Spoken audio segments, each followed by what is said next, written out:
আজকের রেসিপি নিরামিষ ঝোল। আমার এই ছোট্ট চ্যানেল এজেড ব্লগসের সকল বন্ধুকে অনেক স্বাগত জানাই। যারা এখনও সাবস্ক্রাইব করেনি নতুন বন্ধু, তাদেরকে সাবস্ক্রাইব করে দেওয়ার জন্য অনুরোধ থাকবো। আর যারা পুরনো বন্ধু তাদের জন্য অসংখ্য ধন্যবাদ। কীভাবে তৈরি করছি দেখো। তেলের মধ্যে দিয়ে দিলাম লঙ্কা। তার আগে আমি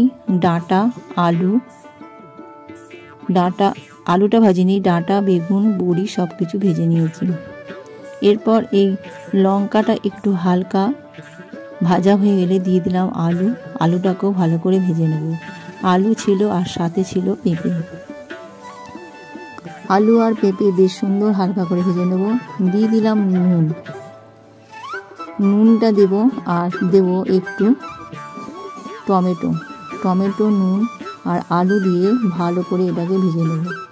ভীষণ সুন্দর এই রেসিপিটা, তোমরা পুরো ভিডিওটা দেখতে থাকো, প্রসেস পুরো আলাদা।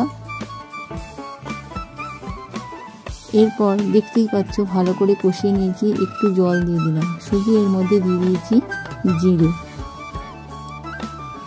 জিরে গুঁড়ো দিয়ে দিয়েছি, জল দিয়ে দিলাম আদা বাটা দিয়েও ভালো করে নাড়াবো। এরপর দিয়ে দিলাম একটু মিষ্টি, বাতাসা দিয়ে দিলাম দুটো। ভীষণ পুরনো দিনের এটা রান্না। এইভাবে ঝোল করলে, আগেকার এইভাবেই করতো, সমস্ত কিছু ভেজে নিয়ে খুব সুন্দর খেতে, ভীষণ সুস্বাদু। তোমরা বাড়িতে করে দেখবে একবার। আদা বাটা দিয়ে ভালো করে আবার কষিয়ে নেওয়া হলো।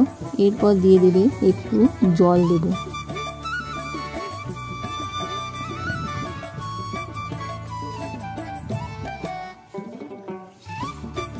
প্রয়োজন মতো তোমরা ঝোলের জলটা দেবে। জল দিয়ে দিয়েছি। দেখছি আলুটা সেদ্ধ হয়েছে নাকি, কিন্তু দেখছি আলু আরেকটু সেদ্ধ হবে, তার জন্য আরেকটু বেশি করে জল দিয়ে দিতে হবে। এটা পিসির হাতে রান্না, খুব সুন্দর একটা বহুদিনের পরিচিত রান্নাটা। দিয়ে দেওয়া হলো ভেজে রাখা ডাঁটাগুলো, আর বেগুনটাও ভেজে রাখা হয়েছিল, দিয়ে দেওয়া হলো। এটা হলো ট্র্যাডিশনাল পুরো। ভিডিওটি ভালো লাগলে একটা লাইক করে দেবে, আর বাড়িতে করে দেখবে। যদি ভালো লাগে কমেন্ট করবে। আশা করছি তোমাদের ভালো লাগবে। আলুটা প্রায় সেদ্ধর মুখে হয়ে গেছে। এরপর দেখে নেওয়া হচ্ছে আলুটা সেদ্ধ হয়েছে নাকি, দেখা হচ্ছে আর একটু সেদ্ধ হবে।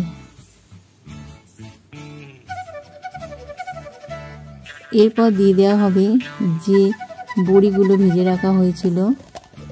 এটা হলো কলাইয়ের ডালের বড়ি বা বিউলির ডালের। এই বড়িগুলো এবার এর মধ্যে দিয়ে দেব, ভাজা বড়িগুলো। একটু জল দিয়ে দিলাম ভাজা বড়িটা দেওয়ার আগে, কারণ বড়ি দিলে জলটা পুরো চুষে নেবে। এরপর বড়িগুলো ঢেলে দিলাম, আর একটু ভালো করে ফুটিয়ে নেব।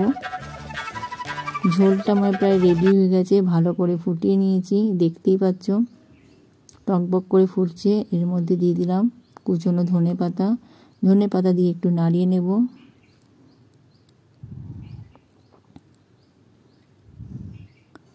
গ্যাসটা অফ করে দিয়ে ধনে পাতা দিয়ে ভালো করে নাড়িয়ে নিচ্ছি। তৈরি হয়ে গেল আমার নিরামিষ ঝালের ঝোল, ভীষণ সুন্দর। ভিডিওটি ভালো লাগলে একটা লাইক করে দেবে। পুরো ভিডিওটা দেখার জন্য অনেক ধন্যবাদ। ফিরে আসবো আবার একটা নতুন রেসিপি নিয়ে।